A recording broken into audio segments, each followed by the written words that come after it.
Il était près de 6 heures du soir, et je me dis que c'était le moment de me payer un verre de bière, puis d'aller m'asseoir au bord de la piscine pour profiter des rayons du soleil couchant. Je me dirigeai donc vers le bar. Je pris mon demi et le transportai vers la piscine, en passant par le jardin. C'était un très beau jardin, avec des pelouses soignées, des parterres d'azalées et de grands cocotiers. Le vent, qui était violent, faisait siffler et crépiter les feuilles des palmiers comme un feu de bois. Je pus voir les énormes grappes de noix de coco se balancer sous l'éventail du feuillage. Tout le long de la piscine, il y avait des chaises longues, des tables blanches piquées de larges parasols aux couleurs éclatantes et des estivants bronzés en tenue de plage. Dans l'eau de la piscine, je vis 3 ou 4 jeunes filles et une douzaine de jeunes gens qui s'éclaboussaient bruyamment en jouant avec un gros ballon de caoutchouc.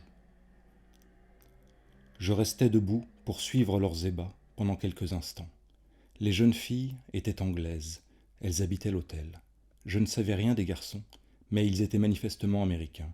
C'étaient sans nul doute des cadets marins du vaisseau école américain, entrés dans le port le matin même. J'allai m'asseoir sous un parasol jaune, où attendaient 4 chaises vides. Je m'installai confortablement, le verre à la main, en fumant une cigarette. Il était agréable d'être assis au soleil, en buvant, en fumant. Il était agréable de voir évoluer les baigneurs dans l'eau verte. Les marins américains et les jeunes anglaises avaient l'air de très bien s'entendre.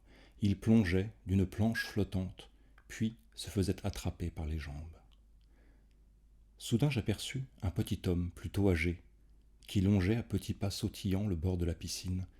Il était tout de blanc vêtu et se déplaçait très rapidement, se hissant à chaque pas sur la pointe des pieds. Coiffé d'un large chapeau Panama, il vint à vives enjambées en regardant les gens et les chaises. Il s'arrêta devant moi et sourit, découvrant 2 rangées de dents minuscules, inégales et ternes. Je lui rendis son sourire.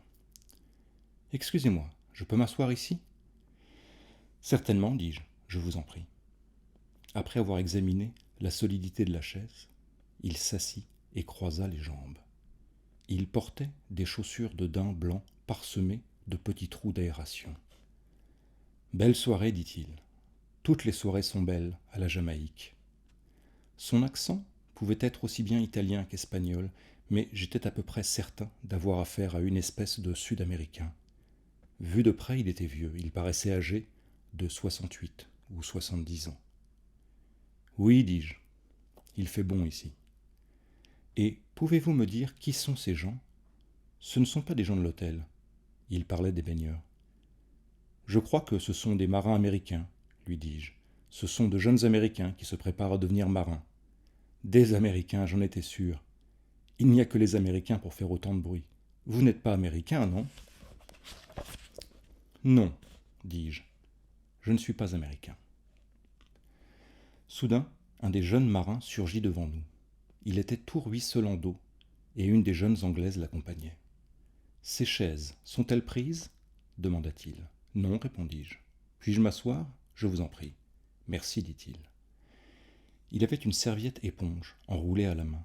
Une fois assis, il la déroula pour faire apparaître un paquet de cigarettes et un briquet. Il tendit le paquet à la jeune fille et elle refusa. Puis il me le présenta et je pris une cigarette. Quant au petit homme, il dit « Merci, non, je crois que j'ai des cigares. » Il exhiba un étui en peau de crocodile pour en extraire un cigare. Il coupa le bout à l'aide d'un canif qui comportait aussi une paire de ciseaux. « Permettez-moi de vous donner du feu, » dit le jeune Américain avançant son briquet. « Ça ne va pas fonctionner par ce vent. Mais si, il fonctionne toujours. » Le petit homme inclina la tête d'un côté pour regarder le garçon du coin de l'œil. « Toujours ?» dit-il lentement. « Toujours. Il n'a jamais été en panne. Pas avec moi en tout cas. » La tête toujours basculée d'un côté, le petit homme regardait le garçon. « Tiens, tiens. Ainsi, vous dites que ce fameux briquet fonctionne toujours. C'est bien ce que vous dites. »« C'est bien ça, dit le garçon. Il pouvait avoir 19 ou 20 ans. Son long visage, au nez d'oiseau, était couvert de taches de rousseur. Il n'était pas très bronzé. Sa poitrine aussi portait des taches de son et quelques touffes d'un poil roussâtre. Il tenait le briquet dans sa main droite, prêt à le mettre en marche. Il ne rate jamais son coup, dit-il, souriant de sa propre vantardise, volontairement exagérée. Je vous promets qu'il marchera. Une seconde, s'il vous plaît. La main qui tenait le cigare se redressa, la paume en avant, comme pour arrêter la circulation. Juste une seconde. Les yeux toujours fixés sur le jeune garçon, il parlait d'une voix étrangement douce et blanche. Et si nous engagions un petit pari ? Il sourit. Un petit pari au sujet de votre briquet. Je veux bien, dit le garçon. Pourquoi pas ? Vous aimez les paris ? Bien sûr, je parie souvent. L'homme se tut et examina son cigare. Ses façons, je dois le dire, me déplaisaient plutôt. Manifestement, il était allé trop loin dans son désir d'embarrasser le garçon, et en même temps, il me donnait l'impression d'avoir sa petite idée derrière la tête, un petit secret bien à lui. Il leva les yeux sur le garçon et dit lentement : « Moi aussi, j'aime parier. Pourquoi ne ferions-nous pas un beau pari, un gros pari ? » « Attendez, attendez, dit le garçon. C'est impossible. Je peux parier $1 au plus, ou quelques shillings si vous voulez. Le petit homme se leva. Écoutez-moi. Nous allons convenir du pari. Puis nous allons monter dans ma chambre où il n'y a pas de vent. Et je parie que vous ne pourrez pas allumer ce fameux briquet 10 fois de suite sans rater un coup. Je gage que je le pourrai, dit le garçon. Alors, tant mieux. Va pour le pari, oui ? D'accord. Écoutez, je vais vous proposer quelque chose. Je suis un homme riche. Et je suis sport aussi. Écoutez, devant l'hôtel, il y a ma voiture. Très belle voiture. Américaine, comme vous, une Cadillac. Eh, attendez une minute, dit le garçon en riant. Je ne peux accepter ce pari. C'est une folie. Pas folie du tout. Vous allumez briquet 10 fois de suite, et la Cadillac est à vous. Vous voulez bien voir la Cadillac, oui ? Bien sûr que j'aimerais avoir une Cadillac, dit le garçon sans cesser de rire. Très bien, ça va. Nous allons faire pari, et moi je vous offre la Cadillac. Mais moi, qu'est-ce que je vous offre ? Le petit homme enleva avec soin la bande rouge du cigare qu'il n'avait toujours pas allumé. Mon ami, je n'exigerai jamais de vous ce que vous ne pouvez pas me donner. Vous comprenez ? Mais que me demandez-vous alors ? Je vais vous rendre la chose facile. D'accord, vous me rendez la chose facile, et encore. Une toute petite chose dont vous pourrez vous passer très bien. Et quand vous n'aurez plus cette chose, vous ne vous sentirez pas trop mal. Vrai ? Par exemple, le petit doigt de votre main gauche. Mon quoi ? Le garçon cessa de ricaner. Oui, pourquoi pas ? Vous gagnez, vous avez la voiture. Vous perdez, je prends le petit doigt. Je ne comprends pas. Vous prenez le doigt, mais qu'entendez-vous par là ? Je le coupe. C'est une idée folle. Je parie $1 et rien d'autre. Le petit homme s'appuya sur sa chaise, se tapotant les épaules. Bien, bien, bien, dit-il. Je ne vous comprends pas. Vous dites que le briquet fonctionne toujours, et vous ne voulez pas faire le pari. Alors, n'en parlons plus, tant pis. Le garçon demeura silencieux, regardant fixement les baigneurs de la piscine, puis il se rappela qu'il n'avait pas allumé sa cigarette. Il la mit entre ses lèvres, arrondit les mains en coquille et mania la roulette du briquet. Une petite flamme jaune jaillit aussitôt, et la coquille de ses mains empêcha le vent de l'éteindre. « Pourrais-je avoir du feu » dis-je. Excusez-moi, j'avais complètement oublié. J'étendis la main pour recevoir le briquet, mais le garçon se leva pour me donner du feu lui-même. « Merci » dis-je, et il se rassit. « Vous vous plaisez ici » demandai-je. « Beaucoup, dit-il. C'est un endroit épatant. » Puis il eut un silence, et je constatai que le petit homme avait réussi à troubler le garçon avec ses propos absurdes. Ce dernier paraissait calme, mais un peu tendu. Puis il se mit à remuer sur ma chaise, à se frotter la poitrine, à se gratter la nuque. Il posa les mains sur ses genoux, et ses doigts se mirent à pianoter sur les rotules. Enfin, il tapa du pied. « Maintenant, revenons à votre pari, dit-il. Vous dites que nous devons monter dans votre chambre, et si mon briquet fonctionne 10 fois de suite, je gagne une Cadillac. Si je ne réussis pas à le faire marcher 10 fois, je perds le petit doigt de la main gauche, c'est bien ça ? Certainement, c'est le pari. Mais je vois que vous avez peur. Mais que faut-il faire si je perds ? Dois-je tendre mon petit doigt pour que vous le coupiez ? Oh non, ce ne serait pas bon. Vous pourriez être tenté de refuser. Ce que je vais faire, attachez une de vos deux mains à la table avant de commencer. Je serai debout, près de vous, avec mon couteau, prêt à vous couper le doigt, si votre briquet ne marche pas. De quelle année est la Cadillac demanda le garçon. Excusez-moi, je ne comprends pas. Quelle année, quel âge? Ah, quel âge, oui. L'année dernière. Toute neuve. Mais je vois que vous ne voulez pas parier. Les Américains ne sont jamais bons joueurs. Le garçon se tut un instant. Il regarda d'abord la petite Anglaise, puis il me regarda. Si, dit-il enfin, d'une voix tranchante, je veux parier. Bien. Le petit homme battit des mains. Ça va. Nous allons monter chez moi. Et vous, monsieur, dit-il en se tournant vers moi, vous aurez peut-être la bonté de... Comment dites-vous, de faire l'arbitre, voilà. Il avait des yeux pâles, presque incolores, percés de minuscules pupilles noires. C'est que, dis-je, je trouve ce jeu insensé. Je n'aime pas beaucoup ce genre de pari. Moi non plus, fit entendre la jeune Anglaise qui, jusque-là, n'avait rien dit. À mon avis, c'est un pari stupide et ridicule. Avez-vous réellement l'intention d'amputer d'un doigt ce jeune homme s'il perd demandai-je. Parfaitement, et je lui donne la Cadillac s'il gagne. Venez maintenant, nous allons monter dans ma chambre. Il se leva. Vous voulez peut-être vous changer avant demanda-t-il. Non, répondit le garçon, j'y vais comme ça. Puis il s'adressa à moi. Je crois qu'il vaut mieux que vous veniez faire l'arbitre. Bon, dis-je, j'y vais, mais je répète que je n'aime pas ce pari. Vous venez aussi, dit-il à la jeune fille, en spectatrice. Le petit homme nous précéda sur le chemin de l'hôtel, de son pas plus sautillant encore que tout à l'heure. Nous traversâmes le jardin. J'habite l'annexe, dit-il. Vous voulez voir la voiture avant? Elle est là. Il nous emmena devant l'entrée principale de l'hôtel et nous montra du doigt une Cadillac vert pâle qui stationnait non loin de la porte. C'est elle, la verte. Elle vous plaît? En effet, c'est une jolie voiture, dit le garçon. Tant mieux. Nous allons monter pour voir si vous pouvez la gagner. Nous le suivîmes au premier étage de l'annexe. Il ouvrit la porte et nous pénétrâmes dans une grande et belle chambre à 2 lits. Au pied d'un des lits était jeté un peignoir de femme. D'abord, dit le jeune homme, nous allons boire un petit dry. Les bouteilles se trouvaient dans un coin, sur une petite table où il y avait aussi un shaker, de la glace et beaucoup de verre. Il se mit à préparer des dry, mais entre-temps, il avait sonné. On frappa à la porte et une servante de couleur entra. Ah, dit-il. Il prit la bouteille de gin, sortit un portefeuille de sa poche et en tira un billet d'1 livre. Vous allez faire quelque chose pour moi, s'il vous plaît, dit-il à la servante en lui tendant le billet. Gardez-le, dit-il. Nous allons jouer un petit jeu ici. Et vous allez m'apporter 2 choses, non 3 choses. Il me faut des clous, il me faut un marteau, et puis il me faut un couteau à dépecer.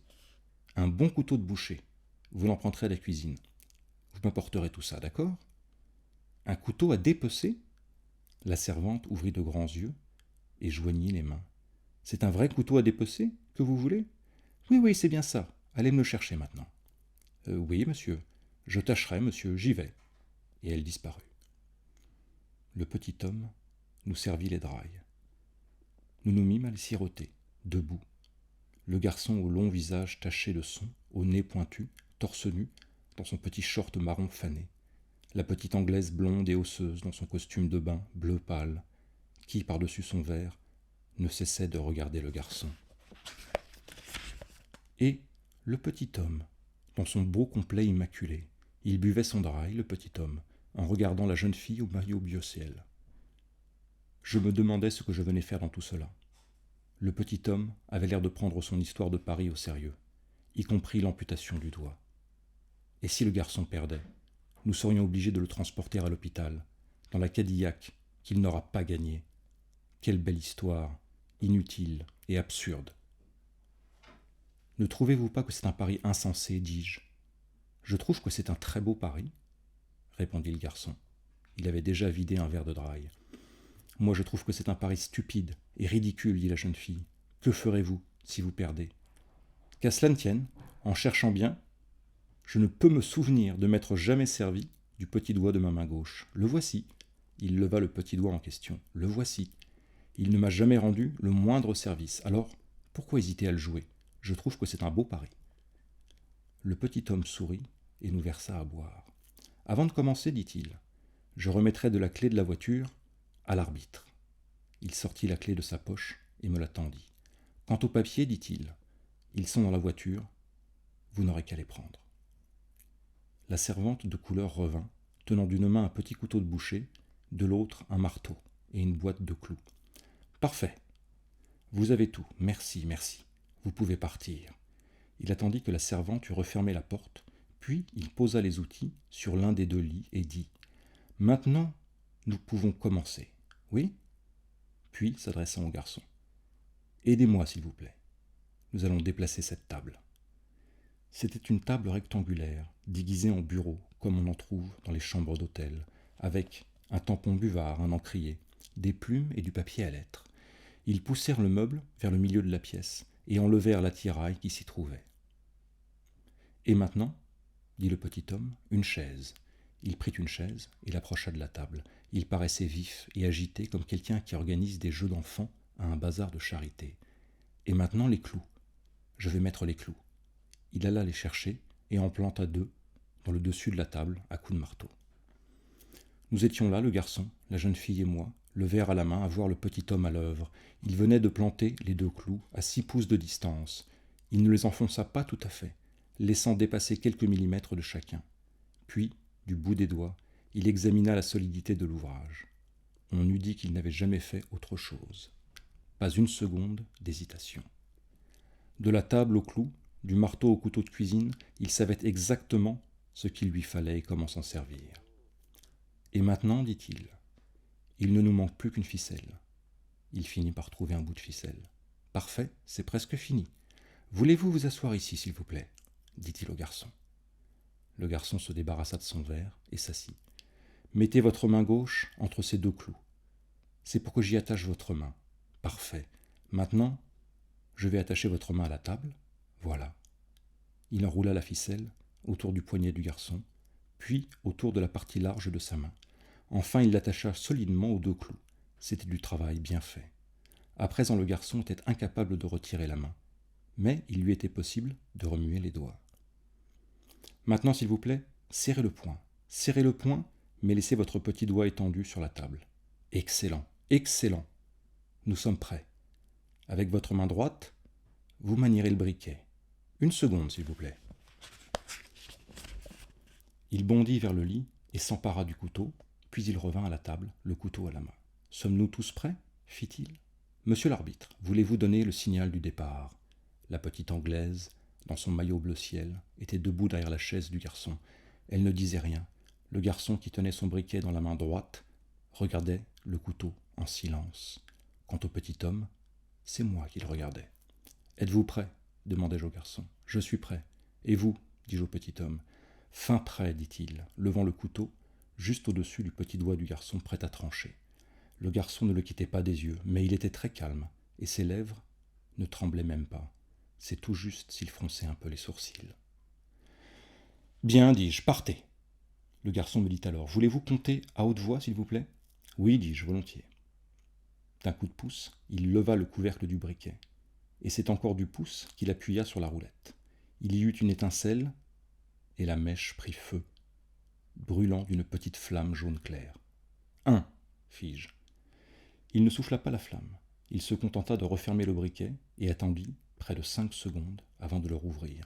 Puis il appuya ferme sur la roulette et la flamme jaune rejaillit. 2. Tout le monde était silencieux. Le garçon avait les yeux fixés sur le briquet.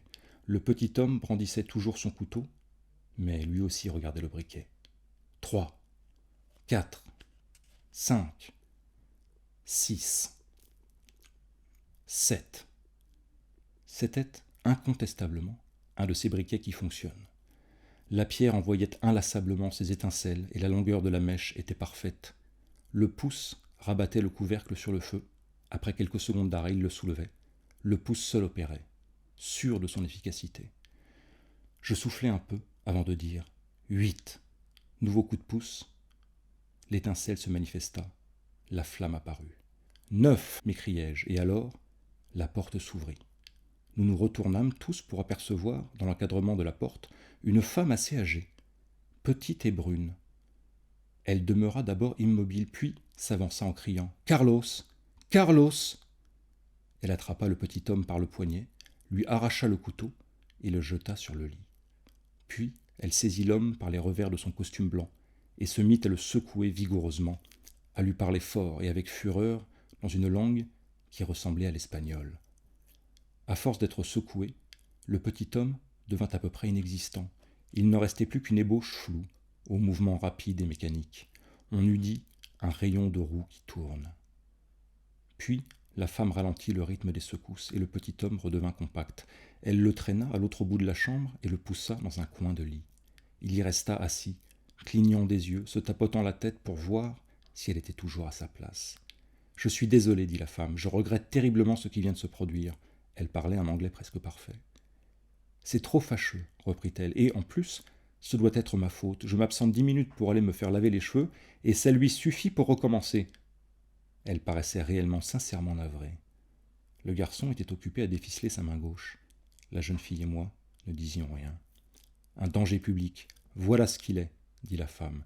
Chez nous, au pays où nous vivons, il a déjà coupé 47 doigts et perdu 11 voitures. À la fin, ils ont failli l'interner.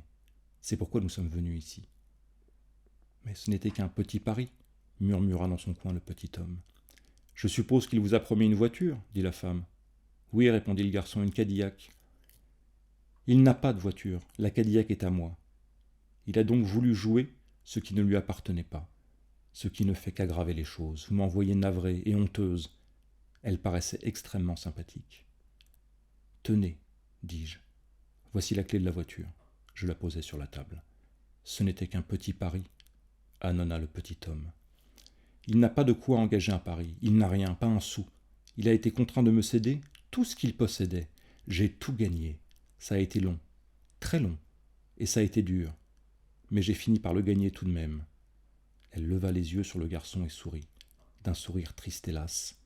Puis, elle s'approcha de la table et étendit une main pour reprendre la clé de la voiture. Alors, je pus la voir, sa main. Elle n'avait que 2 doigts, le pouce et l'index.